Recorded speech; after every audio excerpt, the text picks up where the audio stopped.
In 2003, Hot Wheels came out with a computer-animated feature-length made-for-TV movie called Hot Wheels World Race. It premiered on Cartoon Network and later had a video game based off of it. It followed Vert Wheeler, a 16-year-old who was enlisted in a competition to be the best driver in the world.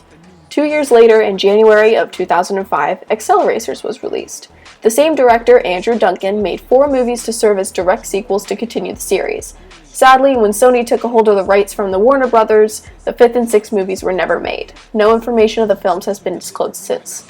However, the movies are hilarious, well thought out, and keeps you wanting more each time you hit the credits. Here are 10 reasons why you should watch Hot Wheels World Race and its follow-up films, Acceleracers.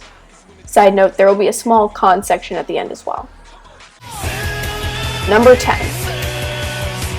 The soundtrack. This one is a very minor one, which is why it's at the bottom of the list, but trust me when I tell you, the soundtrack is too catchy for its own good.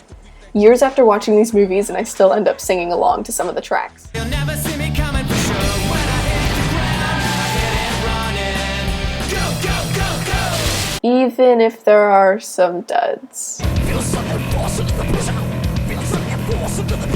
Yeah, I still don't know what that song says to this day. I can't find the lyrics for it. Number 9. The animation. Surprisingly for the movies made in 2003 and then later in 2005, the animation isn't half bad. In World Race, there were some really nice shots that had me reminding myself how old the animation was. In Acceleracers, there were more nitpicky things to point out about the animation, but it was still very expressive and had some beautiful shots regardless. The only major problem was... yeah, we'll get to that in the small con section at the end of the video. Number 8. The comedic relief. Coming from a movie made for the small child demographic, all could pretty much guess that the comedic relief is just full of one-liners and goofy 24/7. However, in Hot Wheels World Race, Banji, who was designated as the comedic relief character, he did have his moments, but in the end he was a very serious character and wasn't all full of laughs and giggles. This Highway 35's insane. That's why you need a practice run, Skeet. Care to explain yourself, Banji? The risk is sending new drivers into a race without practice. Especially in Acceleracers with Mitchell, or known as Monkey. How many times do I gotta tell this guy? It's Monkey. He ended up being extremely relatable and got very serious in some scenes, besides his, cheesy one-liners. Anyone hear me? What's the situation? Whatever this dude's paying us is not enough!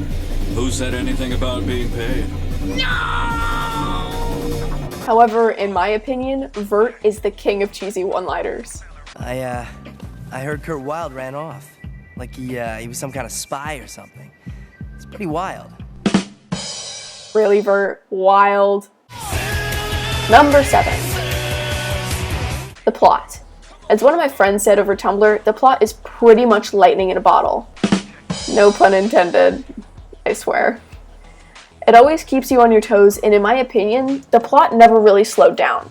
Every scene was there for a reason. And for a kid's series, the plot gets very heavy and complex as you get into it. So much so that the plot twists are so unexpected and sudden that you'll be shocked that it was meant for kids. I won't give away any for spoilers, but for those who have seen the movies, you know exactly what I'm talking about. This brings us into a nice segue for our next point. Number 6. Things get dark. I know it might seem like I'm repeating myself, but this series gets really dark for a kid's series.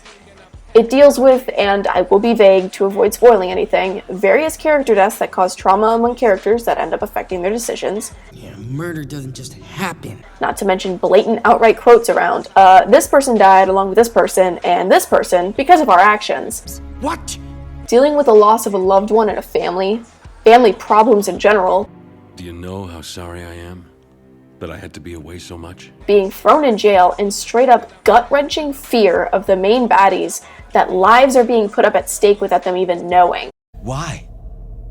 Who you afraid of? The drones. It's not really much of a kid's show now that you hear that, right? Number 5. The lack of a major love interest. Almost every show nowadays has the main character fall head over heels for the girl of their dreams. By the end of the show or the movie, they're together and live happily ever after. But not in Hot Wheels. Vert Wheeler, the main character, was a 16, then 18 in Acceleracers, teenage boy that doesn't fall in love in the film. Now, these movies didn't scrap romance entirely, seeing as Lonnie and Taro were together in World Race, and then the whole Mitchell and Lonnie crush, and Taro and Karma at some point. They kind of iced over that. Either way, none of these relationships ever really had major impacts to the plot and was kept very low-key. Number 4. Strong female characters. Obviously, for a Hot Wheels movie that is catered to young males, the female cast will be greatly overpowered by the male characters. However, mainly in Acceleracers, the female characters were very prominent and strong. The 3 females were Lonnie, Karma, and Galorum. Lonnie, a racer in the World Race, but now part of leading the other racers. Lonnie! Oh, it's good to see another wave ripper. I'm not driving, Vert. I've been working with Tesla in the Accelerate. Is very smart, cares a lot about them. Never should have let them take the Accelerachargers into the realm. Is that all you care about? And even with dealing with the Taro and all that business, still ends up playing a huge part in the last movie's plot. Karma, one of the racers of the Teku team, is hands down one of the best on the team. She even ends up trumping Lonnie in her knowledge of the realms and takes over to help a driver out of a realm in record time. I have to talk to... When you lose steering, don't overcorrect. Now for the biggest baddie, we have Galorum. Last time we saw her was in World Race, and she was seen as a huge threat, and that did not change when continued in Acceleracers. She ended up manipulating one driver, which caused distrust that eventually carried over to the Acceleracers movies. Speaking of sides, I heard you used to be on the wrong one. Caused serious trauma and anxiety in the leader of all the racers, Tesla, that ended up skewing his decision-making out of fear. Just what is it the drones are going to do if they get them all? I don't know. And overall, she's just a huge threat up until the very end. Number 3. Character diversity. This one is so important because in some shows today, representation and diversity in characters is hard to find. At first glance of the main character, Vert, tall, skinny, white, blonde teenager. Great, so much diversity, right? Well, here's Torque. He's the leader of one of the main teams. He's kind-hearted as well as a strong, protective leader. Torque, so they don't do it again. Nobody does this to my guys. Here's Nolo.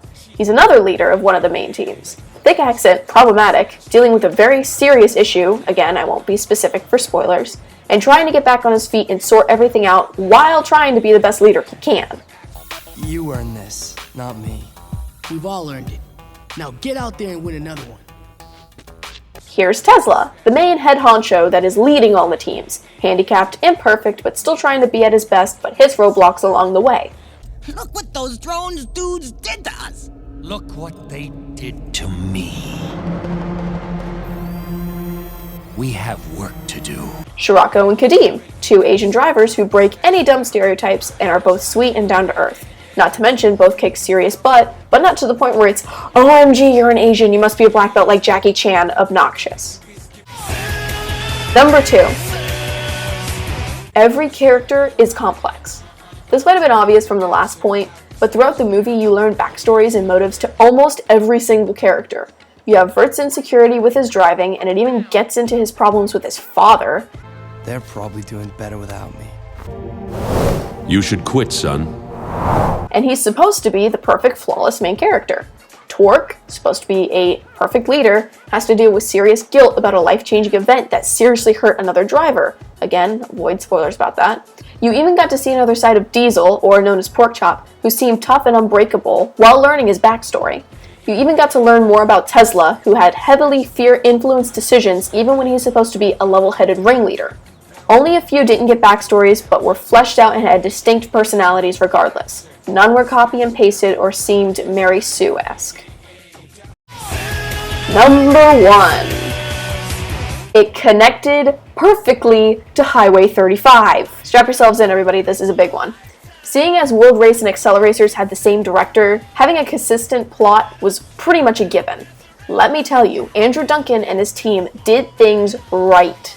The 2-year time skip they had in real life between the production was played into the films. You could see how characters changed, how some matured, and yet their motivations and personalities were still completely intact. Cars from the original movie were included as well, so the beautiful Diora 2 and many others could have an encore. Remember how Vert and Kadeem were friends? They kept that too.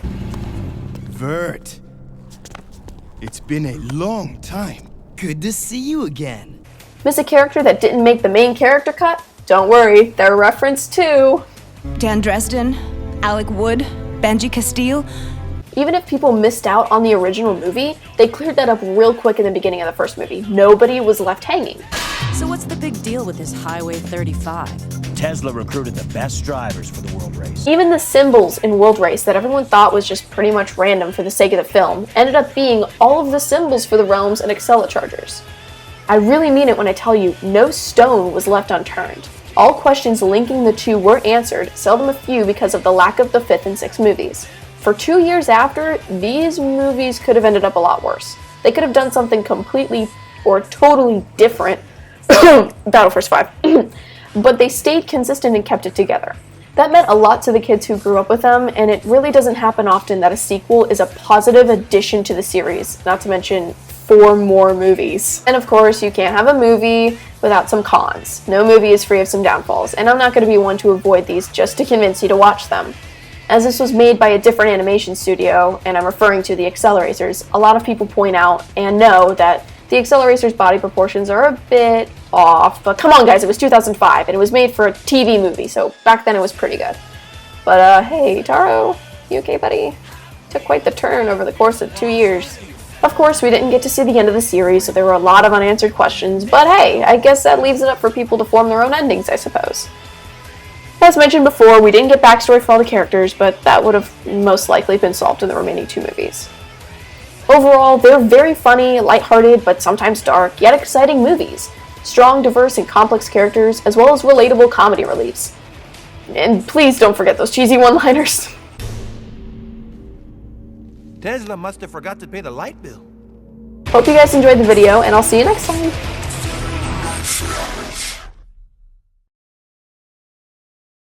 Please watch these films. I can't be the only one in this fandom.